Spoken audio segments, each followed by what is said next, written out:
சென்னைக்கு வரும்போது ஒண்ணுமே கொண்டு வரல, நம்பிக்கை மட்டும்தான். இப்பவும் நம்பிக்கை தான், நான் மட்டும் பேசுவேன்ற நம்பிக்கை இருக்கு.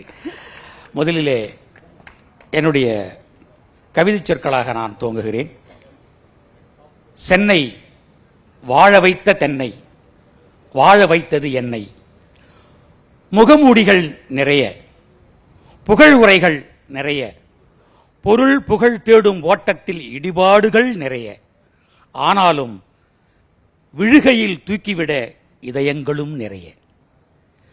சாதி மதம் பின்னிருக்கும், வரப்பு வயல் குறைந்திருக்கும், வீதிகளில் இரைச்சல்களே எந்நாளும் தவம் இருக்கும். கிராமத்தின் சாயல் இல்லை, அமைதி எங்கும் கிடைக்கவில்லை, மேல்தட்டு கீழ்த்தட்டு நிலை ஓய்ந்த பாடில்லை. ஆனாலும் இதற்குள்ளே வாழ்வதற்கு இடம் உண்டு. உழைப்பதற்கும் உயர்வதற்கும் பல நூறு வழிகள் உண்டு. ஒரு சொல்லில் சொல்வதென்றால் நம்ம சென்னை எங்களை பெறாத அன்னை. உண்மையிலேயே நான் ஒரு சின்ன கிராமத்தில், திருவண்ணாமலை பக்கத்தில் இருக்கிற ஒரு ராயம்பேட்டை என்ற ஒரு சின்ன 80 வீடுகள் இருக்கிற ஒரு தறி நெசவு செய்கிற அந்த கிராமத்தில் தான் பிறந்தேன். அடைக்கலம் அடைந்தது தேனாம்பேட்டை. ராயம்பேட்டை தேனாம்பேட்டையாக மாறிச்சு. நான் சொல்லணும், இந்த அரங்கம் நான் திருமணத்திற்கு முன்பாக இருக்கும்போது இந்த வெட்ட வெளி, நல்ல காத்து, நிலா இதெல்லாம் பார்த்துருக்கேன். அதுக்கப்புறம் ஒரு 30-40 வருஷம் ஒரு சின்ன வாடகை வீட்டில், சொந்த வீட்டில் இருந்துட்டு யாரையுமே பார்க்கல. இந்த ஆகாயத்தையும் நிலவையும் காற்றையும், தென்றல் காற்று மாதிரி இந்த இடத்துல படுறத சத்தியமாக சொல்கிறேன், 40 வருஷத்தில் கண்டதே இல்லை. இதுக்காகவே இந்த சென்னைக்கும் நிகழ்ச்சி நடத்துகிற சென்னை 18 தமிழ்நாடுக்கும் அண்ணா நூற்றாண்டுக்கும் சொல்கிறேன். இதுதாங்க வாய்ப்பு. ஆளுங்களும் இல்லை, யாரும் இல்லை, காற்று வருது, ரசிக்கிறோம். நான் சென்னை, நான் ஒரு விஷயம் சொல்கிறேன். நான் 77 சென்னைக்கு வந்தேன். மாநில கல்லூரியில் இளந்தலை தமிழ் இலக்கியம் படிப்புக்காக வந்தேன். என்னுடைய அம்மா ஒரு வயசில் இறந்து போயிட்டாங்க. நான் அங்கே கிடைச்சா எங்கள் அப்பா கைத்தறி நெசவு செய்து, நீ தாயில்லாத பிள்ளை தருதலை, இந்த ஊரில் உன்னை யாரும் மதிக்கலை, எப்படியாவது பழைச்சிக்கிடான்னார். நான் அப்படியே மாநில கல்லூரியில் எனக்கு சீட்டு கிடைச்சது, பிஏ ஃபர்ஸ்ட் இயர். வந்து நேராக போனேன். அப்போ அரட்டாயிரம் தான். ஆனால் மாநில கல்லூரி 3500 பேர் படிக்கிற மிகவும் பிரசித்தி பெற்ற பணக்காரர்களும் இருக்கிற இடம். பெண்கள்லாம் அழகாக வேறு இருப்பாங்க. அப்போ நான் போய் இன்டர்வியூக்கு போகணும் போது எனக்கு கூச்சமா இருக்கு. நான் பாரிமுனையில் போயிட்டு 8:15 மணிக்கு எப்படா இந்த ஷட்டரை திறப்பான் ஜவுளி கடன் வெயிட் பண்றேன். வெயிட் பண்ணி முதன்முறையாக 7 ரூபாய் கொடுத்து ஒரு வேட்டி கட்டினேன். ஒரு ஆண்டு காலம் அந்த வேட்டி கட்டிக்கிட்டே நான் படித்தேன். அந்த கல்லூரியில் வேட்டி கட்டி படித்த ஒரே மாணவன் நான் தான். எல்லாரும் என்ன கேலியா பேசுவாங்க, பாவாடம்பாங்க. ஆடாமன் என்னவா சொல்லிட்டு போறான். ஊரில் போனால் சாப்பாட்டு வழி கிடையாது, என்ன செய்வது என்று யோசித்தேன். எங்கள் அப்பா திறனைவார், அவர் முடியல, முட்டிலாம் வலிக்குது, அவருக்கும் பணம் அனுப்பணும். அப்போ நான் முயற்சி பண்ணேன். எனக்கு இருக்கிற தன்னம்பிக்கை, என் மொழி ரெண்டுத்திலையும் கையில் வச்சுக்கிட்டேன். படிக்கிற போதே யூனிவர்சிட்டி லைப்ரரியில் போயிட்டு நான் பார்ட் டைம் ஜாப் பண்ணேன். அப்புறம் கடற்கரையில் இரவு நேரங்களில் எல்லாரும் போயிட்டு பிற்பாடு 8 மணிக்கு அப்படி ஒரு அமைப்பு, இந்த ஊமை கவிஞர் சுரதா, பொன்னடியான் இவங்கெல்லாம் சேர்ந்து கடற்கரை கவியரங்கம் நடத்துவாங்க. 8 மணிக்கு ஆரம்பிப்பாங்க. அப்பெல்லாம் லைட்டு கண்ணை சிலை பண்ணி இருக்காது. அப்போ ஒரு டைனமோ சைக்கிளில் உட்காந்துட்டு ஒருத்தன் மெரிப்பான். ஒரு வட்டமாக ஒரு 10 பேர் உட்காந்துருப்பாங்க. நினைத்து பாருங்கள் நண்பர்களே, அந்த இடத்துல யாரெல்லாம் இருந்தாங்கன்னு சொல்லிட்டு, கவிஞர் வைரமுத்து, பாவலர் அறிவுமதி, பொன்னடியான், பழனி பாரதி, நான் ராசியா, நான் காதல்மதி, இப்படி பிரபலமானவர்கள் எல்லோரும் உட்கார்ந்து கொண்டு கவிதைகளை வாசிப்போம். யார் பாடுறான், எவங்க தட்டுறான்னா தெரியாது. எல்லாரும் போயிட்டு பைக்கில் போயிடுவாங்க. நான் மட்டும் ஷனாய் நகர் அரசு விடுதியில போறது, எல்லாம் பெருமையா பேசுவோம். கவிதை சூப்பர் கவிஞர அப்படிலாம் பேசுவாங்க. எல்லாம் விட்டு போயிடுவானுங்க. என்ன பண்றதுன்னு தெரியல. எனக்கு ஷனாய் நகர் ஹாஸ்டல். இரவு 10:15 மணிக்கு கடற்கரையில் விடுவாங்க. ஆனால் வீம்புக்கு 5 ரூபாய்க்கு கடலை மிட்டாய்லாம் வாங்கி கொண்டு 10 வாங்கிடுவேன். 1 கிலோமீட்டருக்கு ஒரு கடலை மிட்டாய் என்று வாயில் போட்டுக்கொண்டு அசைத்து நான் நேராக போய் ஷனாய் நகர் போவேன். எத்தனை கிலோமீட்டர் யோசிச்சு பாருங்க, அசரவே இல்லை. அப்படித்தான் மொழி எங்களுடன் இணைந்தது. அதனால தான் இந்த வானொலி நிலையமும் பொதுகை இப்போ துவங்கியிருந்தாங்க. இந்த 2த்துலையும் நாங்கள் கவிதை எழுதி, சிறுகதை எழுதி, பேசி பேசி எல்லா இலக்கிய மேடைகளையும் பேசி 150 ரூபா வாங்குவாங்க. 77 எங்கள் அப்பாவுக்கு 100 ரூபாய் அனுப்புவேன், எங்கள் சிஸ்டருக்கு 15 ரூபாய் அனுப்புவேன். அப்படி நாங்கள் படித்துக்கொண்டே எங்களை காப்பாற்றியது இந்த சென்னையில் எங்கள் மொழி, தமிழ் மொழி. தமிழ் மொழி வாழ வைக்கிறது. இன்னைக்கு வரைக்கும் சோத்துக்கு லாட்டரி அடிக்காம காப்பாற்றுகிறது தமிழ் தான் என்னை காப்பாற்றுகிறது. நான் உதாரணத்துக்கு சொல்லலை, உண்மையை சொல்றேன். அப்போ 77 முடிச்சு படிக்கும்போது என்னை யாரும் மதிக்கல. நான் நினைப்பேன், டே இவ்வளோ பெரிய பீச்சு, ஒரு பொண்ணு கூட நம்ம லவ் பண்ண மாட்டேங்குது. பசங்கள்லாம் சொல்லுவாங்க, என்ன பயங்கரமா, எங்கடா பயங்கரம், மெரினா பீச் தான் பெருசாக இருக்கு, நம்ம ஒரு பையன் மதிக்கல. அப்போ யோசிச்சேன், பார்க்கறதுக்கு ஒல்லியாக இருப்பான், பார்க்க சகிக்காது, இதில் வேறு வேஷ்டி, என்ன செய்யுதுன்னு பார்த்தேன். அப்பொழுதுதான் மொழி மீது பற்று கொண்டு எல்லாரும் கம்பராமாயணம் பேசுகிறாங்க, நாம ஏன் மாற்றி திருப்பக்கூடாதுன்னு சொல்லிட்டு ஒரு பெரியாரையும் மார்க்சியத்தையும் பாரதிதாசனையும் பாரதியாரையும் கை கொண்டு வேறு மாற்று மாணவர்களை நாங்கள் உருவாக்கி எல்லா கல்லூரிக்கும் போனோம். பெண்கள் தானே பார்க்க மாட்டீங்க, நாங்கள் உங்கள் கல்லூரிக்குள்ளே போகிறோம்னு சொல்லிட்டு பேச்சு போட்டிக்கு போனோம். செல்லம்மாள் காலேஜ், ஒரு காலேஜ் விடல, மீனாட்சி காலேஜ், இங்கே இருக்கிற ராணிமேரி கல்லூரி, இங்கே இருக்கிற கிறிஸ்துவர் கல்லூரி, எல்லா கல்லூரிக்குள்ளும் போய் நான் முதல் கப்பு வாங்கிட்டு வந்தேன். அப்படித்தான் 80களில் முதலமைச்சராக இருந்த கலைஞர் அவர்கள், அப்போ அவர் முதலமைச்சர் இல்லை, கலைஞர் அவர்கள் எனக்கு மாநில அளவில் சிறந்த கவிஞன் எனக்கு பட்டம் கொடுத்தார். இன்னைக்கு தான் வாங்கி வச்சிருக்கேன். அதுக்கு பிற்பாடு 6 முறை கலைஞரோடு நான் பேசியிருக்கிறேன். இதெல்லாம் காரணம் சென்னை தாங்க, ஒன்றுமே கிடையாது. நான் திருமணம் பண்ணிட்டு சொல்லுங்க, 80 முடிஞ்சது நான் தாய் பத்திரிகையில் நான் உதவியாசிரியராக இருந்தேன். ஒரு நாள் நடந்து போகிறேன், இங்கிருந்து தேனாம்பேட்டையில் இருந்து நான் நடந்து போகிறேன் நெல்சன் மாணிக்கம் ரோடுக்கு, கையில் காசு இல்லை. 10 மணிக்கு நாங்கள் அலுவலகத்துக்கு போனோம். போய்கொண்டு இருக்கும்போது திடீர்னு ஒரு கார் வருது, சர்ன்னு வருது, நிற்கிறாரு, யாரா அவன் அப்படின்னு திரும்புறேன். டக்குன்னு ஒரு டோர் திறக்கிறாங்க, பார்க்குறேன், சூப்பர் ஸ்டார் ரஜினிகாந்த். ராசி எங்கே போகிறார் சார்? நான் எங்கள் ஆஃபீஸுக்கு போகிறேன் சார். உட்காருங்க அப்படின்னு ஏறி உட்காந்தேன். மிஸ்டர் பாரத் படம் வாகினி ஸ்டுடியோவில் நடந்துகிட்டு இருக்கு. எஸ்பி முத்துராமன் சொல்கிறார், நீ எங்கடா அவரோடு வர்ற என்று சொல்கிறார். இதெல்லாம் ஒரு மொழி தந்தது, பேனா எழுத்து தான் என்னை காப்பாற்றியது. இன்னைக்கு நான் சொல்லுவேன், இந்த பாண்டி பசார் தேனாம்பேட்டை அண்ணா அறிவாலயத்துக்கு பின்னாடி தான் 80களிலிருந்து 2002 வரைக்கும் இருந்தேன் சார். தேனாம்பேட்டை சிக்னல் வந்து ஒரு அற்புதமான சொர்க்க பூமிங்க.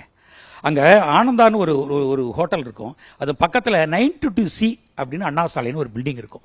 அந்த பில்டிங் பார்த்தீங்கன்னா ஒரு சின்ன நடுவில் ஒரு வெராண்டா மாதிரி இருக்கும், ஒரு கிணறு இருக்கும். அங்கே தான் ஆர் சுந்தரராஜன், கவுண்டமணி, பாக்யராஜ் எல்லாரும் அந்த அந்த ஃபுல்லா சாக்கடை இருக்கும், ஒரு கிணறு இருக்கும், அதிலே குளிப்பாங்க, அதிலே போவாங்க. அந்த இடத்தை மையப்படுத்தி வச்ச படங்கள் தான் பயணங்கள் முடிவதில்லை. அது ஆர் சுந்தரராஜன் கற்பனை பண்ணல, அது இருந்த இடத்த அப்படி இருந்தாங்க. இன்னும் சொல்ல போனா, நான் திருமணம் பண்ணதும் வேலையை விட்டேன், ஒரு மடப்பயலும் பண்ணாத வேலை. 80 கல்யாணம் வரைக்கும் நம்ம எவன் பொண்ணு கொடுப்பான், கொடுத்துட்டான், இனிமேல் இந்த வேலை வேணாம் அப்படின்னு சொல்லி பத்திரிகை விட்டுட்டு வருகிற போது அடுத்து நான் என்ன பண்ணேன், கமலஹாசன் வந்து மையம் பத்திரிகை ஆசிரியர் வாங்க கூப்பிட்றாங்க, போறேன். அபூர்வ சகோதரர்கள் படத்தில் நான் உதவி இயக்குனராக போகிறேன். அந்த தேனாம்பேட்டை சிக்னல் வந்து நான் இப்பயும் யோசிக்கிறேன், 80களிலிருந்து நாங்கள் வெடிய பேசியிருக்கோம். ஈரோடுல புத்தக கண்காட்சி நடத்துகிற ஸ்டாலின் குணசேகரனும் கவிஞர் ஜீவபாரதியும் நானும் உட்காந்து ஒரு நாள் 10M நாங்கள் மீட் பண்ணுறோம். நாம தான் இப்போ உலகத்தை மாற்ற போறோம்னு சொல்லி பேசிக்கிறோம். 10M ஆரம்பிச்சது காலையில் 5:15 மணிக்கு வரைக்கும் நின்று கொண்டே பேசி இருக்கிறோம். ஒரு காவலாளி கூட சந்தேக கேஸ்ன்னு சொன்னதே இல்லை. அந்த காலம் சொர்க்கமான காலம்.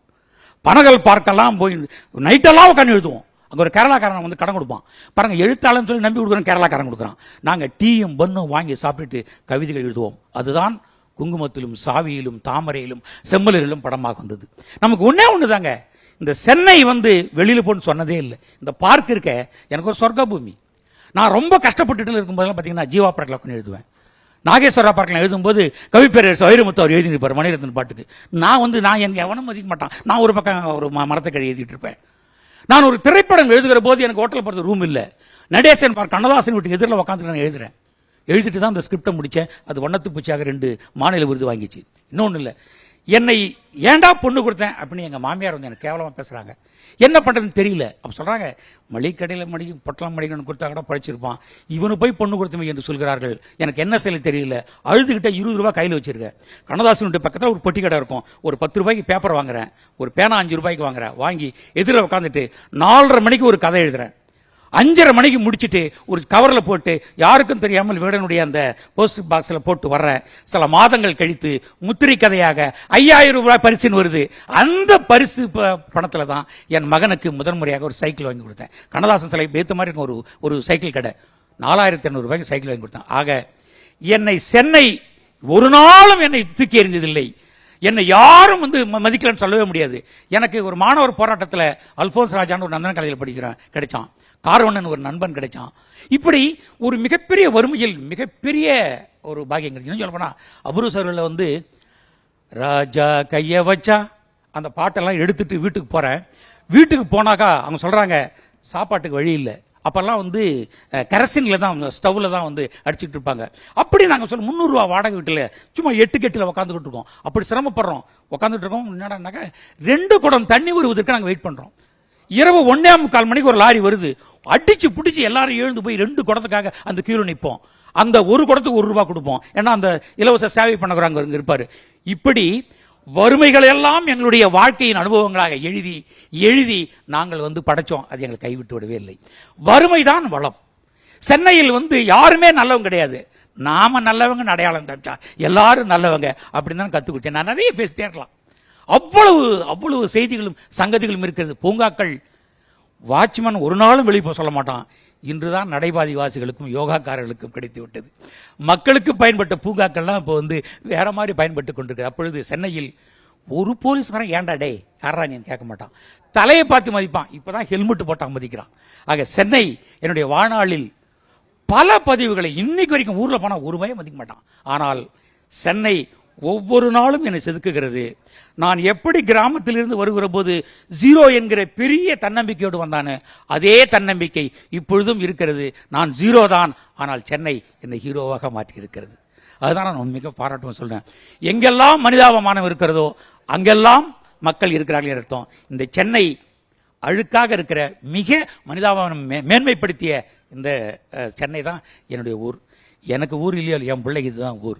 எங்கள் பையன் இப்போ நியூயார்க்கில் இருக்கான். இது பார்த்தானா ரொம்ப பெருமைப்படுவான். இங்கே வந்து மரங்கள் இல்லை, மனிதர்கள் இருக்கிறார்கள். இங்கே அழகாக யாரும் இல்லை, அழகான மனிதர்கள் இருக்கிறார்கள். பேசிக்கொண்டு இருக்கும், பழகிக் கொள்வதற்கும் யாரும் உண்மையாக இல்லை. ஆனால் நாம் உண்மையாக இருந்தால் கெட்டியாக பிடித்துக் கொண்டு பயணப்படுவதற்கு இன்னும் மனிதர்கள் இருக்கிறார்கள். அது சென்னை மட்டுமே தருகிறது. இந்த இடம் என் வாழ்வின் முக்கியமான நாள்.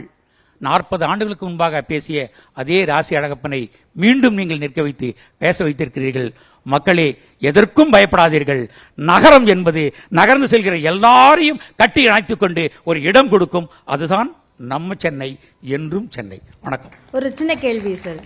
சென்னையில் இருக்கிற நிறைய பேர், முக்காவாசி பேர் நீங்க சொன்ன மாதிரியான ஸ்ட்ரகிளை வந்து சந்திச்சிருப்பாங்க. ஆனா அந்த ஸ்ட்ரகிள் எல்லாம் தாண்டி நம்ம ஊருக்கே போயிடலாமே, அங்க இன்னும் ஈஸியா இருந்துருமே வாழ்க்கை அப்படின்னு நினைச்சு போயிடலாம். ஆனா போகாம இங்கே இருக்கணும் அப்படின்றதுக்கான ஃபயர் சென்னை எப்படி கொடுக்குதுன்னு நினைக்கிறீங்க? எது கொடுக்குதுன்னு நினைக்கிறீங்க? அது சென்னையில் கிராமம் வந்து எல்லாரும் சொல்லுவாங்க ரொம்ப மரங்கள் இருக்குது, வேப்ப. நான் கூட எழுதியிருக்கேன், வேப்ப மரம் பல் தொழுக்குனா நல்லா இருக்கும். நாங்கள் பார்த்தீங்கன்னா அதெல்லாம் குண்டு கோலி குண்டு அதெல்லாம் ஓகே. சோத்துக்கு வழி எவன் மதிக்கிறான்? ஒரு ஊர்ல 80 பேர் இருப்பான், சொந்தக்காரன் எல்லாரும் இருப்பான், ஒரு நாய் மதிக்காது, சோறே போட மாட்டான். என்னுடைய தாய்மாமன்கள் 4 பேர் எங்க ஊர்ல இருந்தாங்க. எங்க அம்மா ஒரு வயசுல இறந்ததும் ஒரு ரூபாயை மதிக்கல.